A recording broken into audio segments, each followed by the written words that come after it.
Thank you for coming, first of all. Thank you so Thank much. you.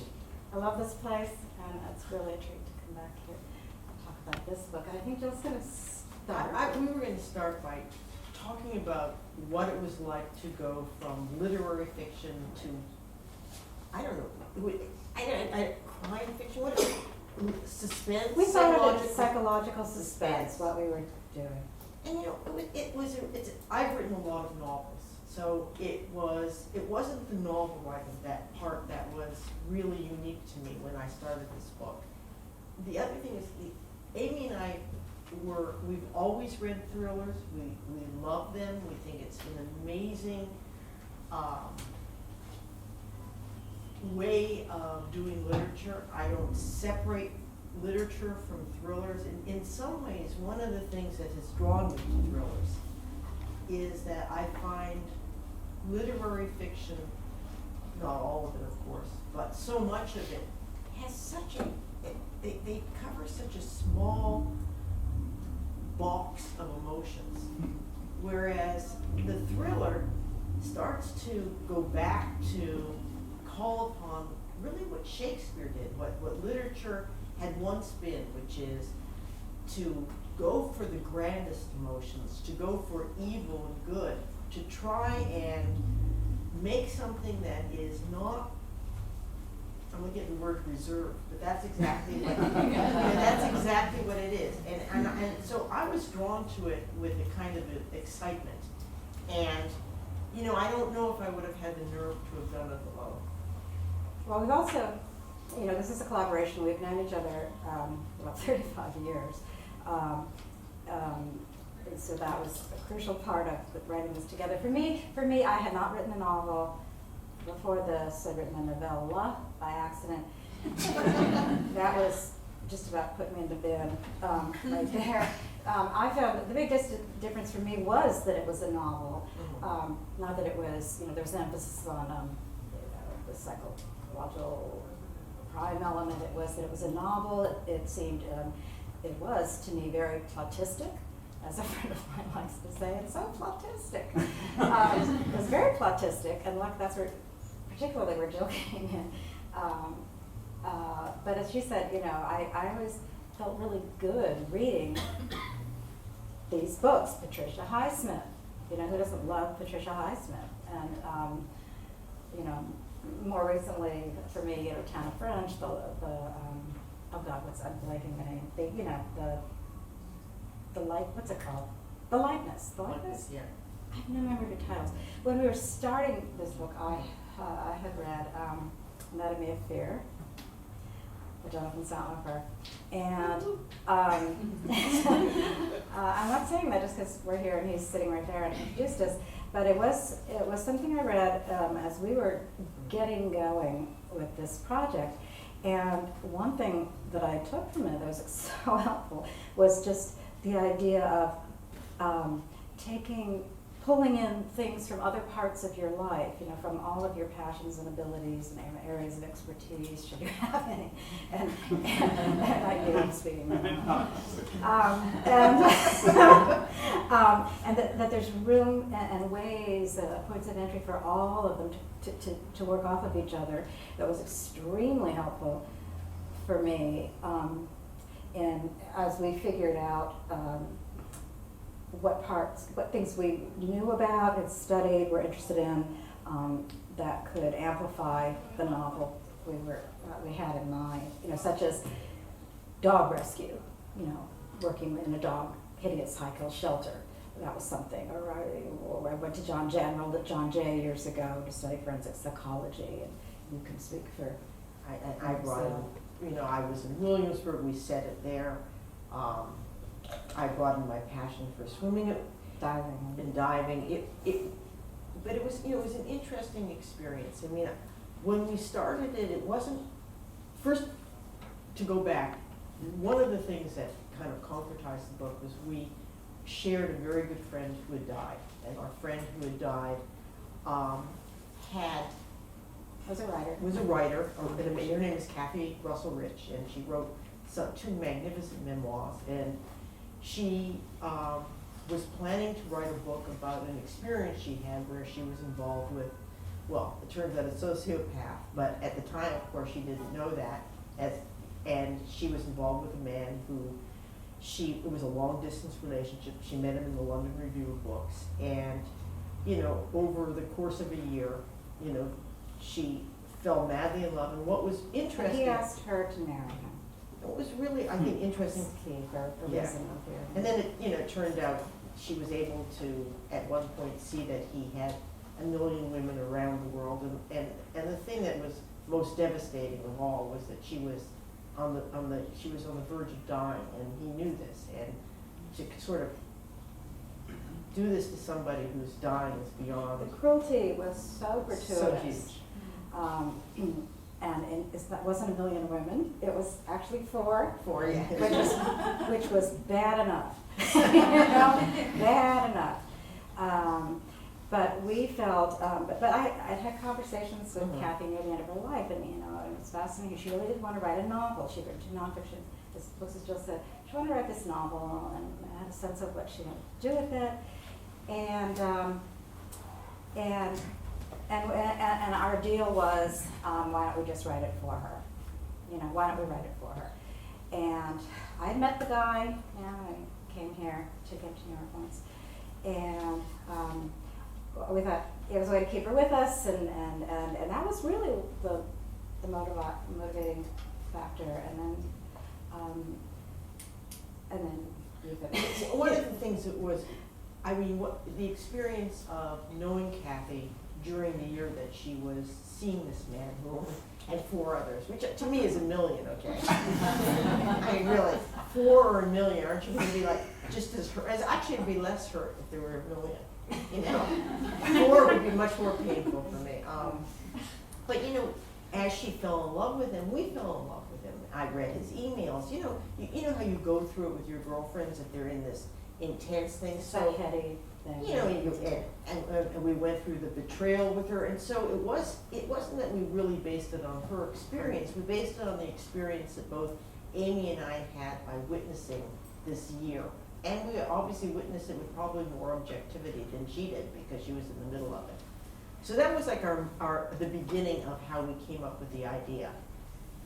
And then we did find out that researching a novel in which serious crimes, such as murder, are a big factor, was really different for me because, for one reason, we were writing about not one, but really a couple of sociopaths who had no problem committing the worst sorts of crimes, and the research was fascinating to do. I brought some of the studies that John Jay, to the book, but it was more reading things like, there's a Canadian psychologist, Adrian Rain, who wrote, he's the one who discovered something so interesting, the biochemical thing that all sociopaths, psychopaths have in common is a low pulse rate. That was his discovery, and this is something we found out.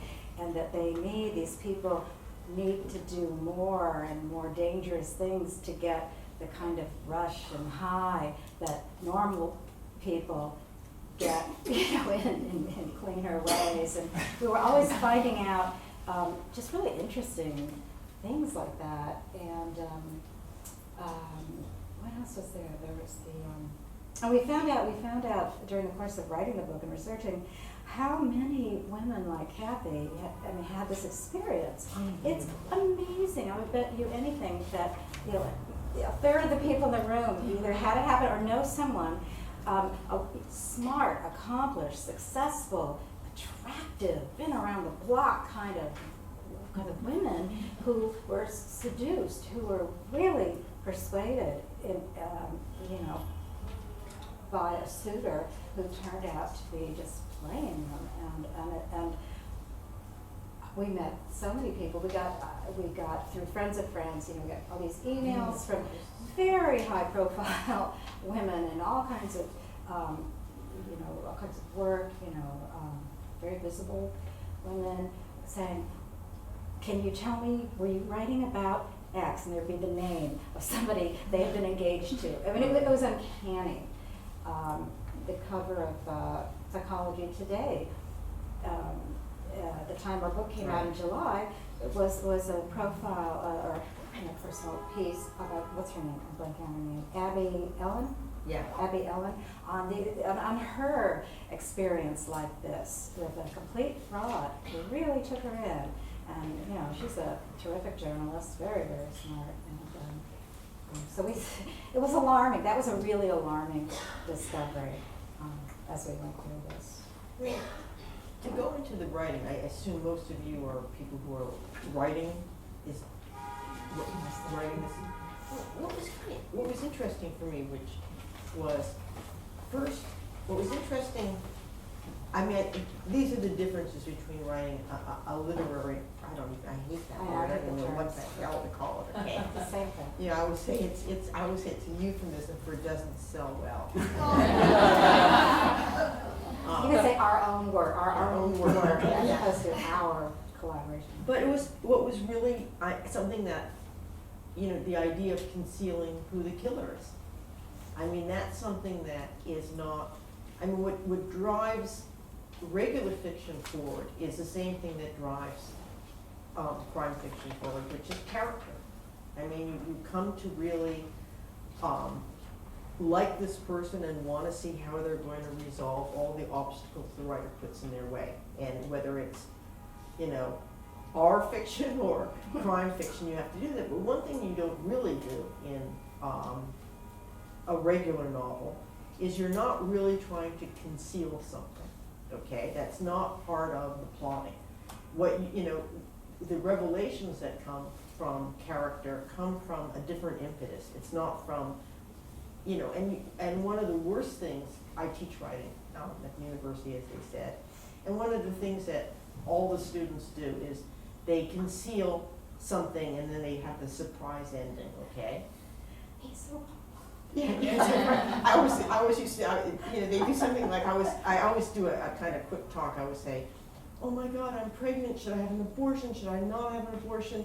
What should I do? I don't know what to do, what will people think of me? Oh, by the way, I was inseminated by a chimpanzee, okay? And that's like the last line in the book, and it's always more interesting to begin a book by saying, I was inseminated by a chimpanzee. What should I do, okay? But in the crime novel, there is something that you have to conceal because that's part of the form. And I thought that was the most interesting thing plot-wise that we were trying to work out because it was against what we'd always done. Yeah. And that was really interesting. That was different. And again, the difference, everyone knows the difference between, the who done it and the why done it. We were of course more interested in the why. We held a lot of that back till later in the book. I'm trying to think what else we wanted to mention. It might be interesting. I don't know. Has anyone here collaborated with another person on a writing project, whether that's songwriting or theatrical? You're not. What did you work on? We wrote a screenplay. Okay. Yeah. A lot of collaboration in screenplays. Did it go well? It did. It took us 2 years. We met once a week. And we finished. Just once a week. And Once you a did week, it. but it took us 2 years. Okay. But Well. it's only 120 pages. It's very novel.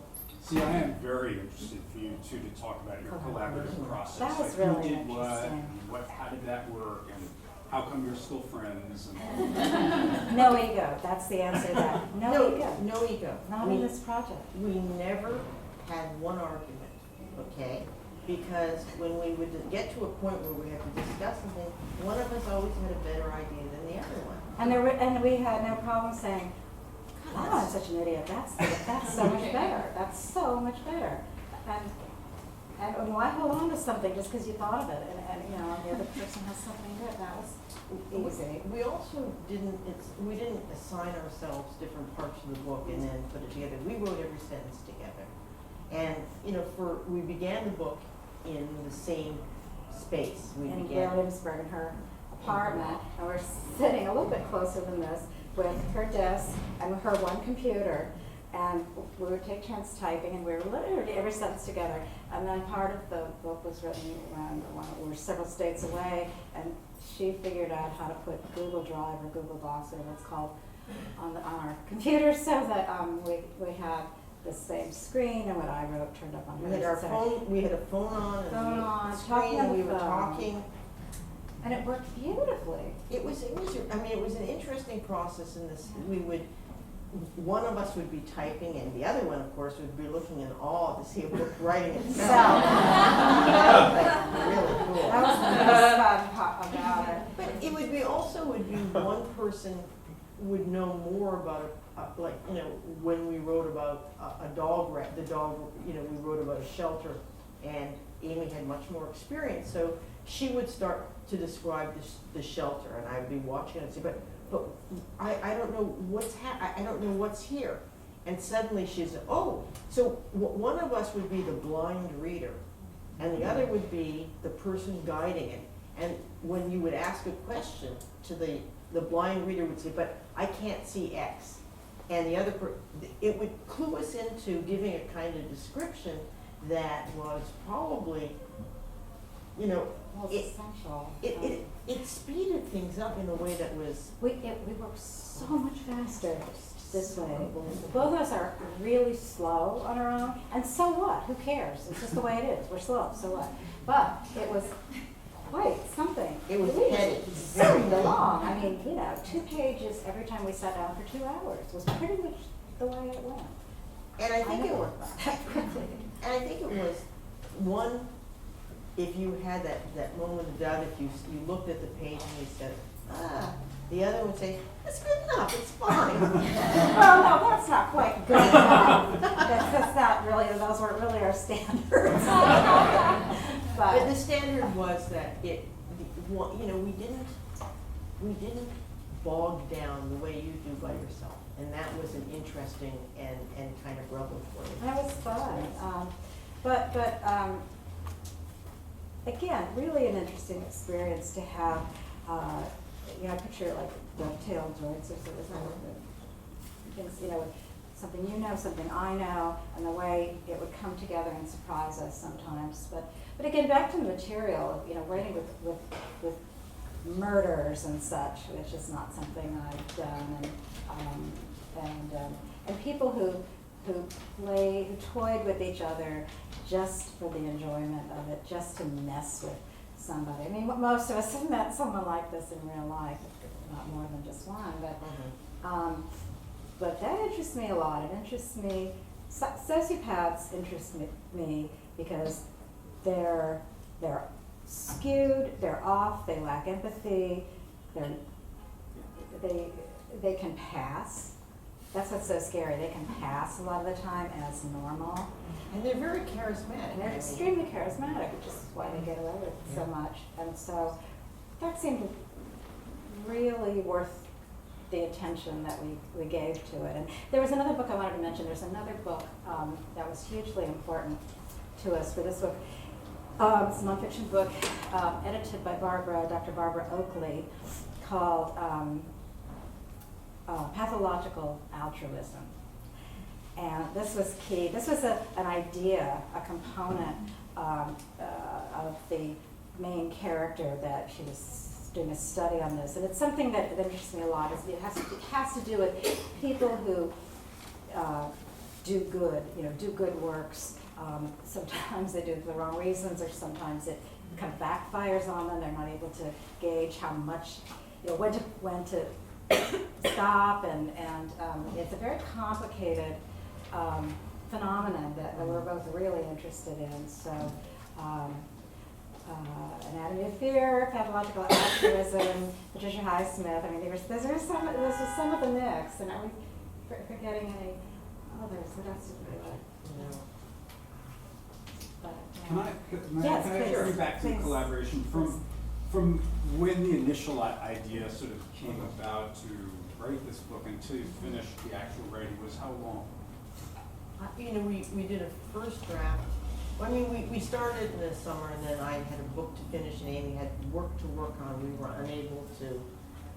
So we kind of got the first 20 pages done, and we had to put it away for about 8 months. And then we sat down again after the teaching year was over. And from that point forward, I would say we did it in about another 12 months for a first draft, and then we did our second draft, which was really like. Substantially. Yeah, but like at Death March, we were working 10, 12 hours a day. That was. It was an extraordinary That was intensity.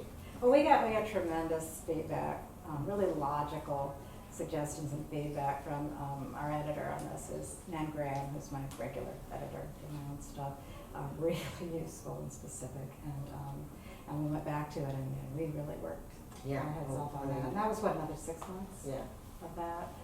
But I can go 10 years between books.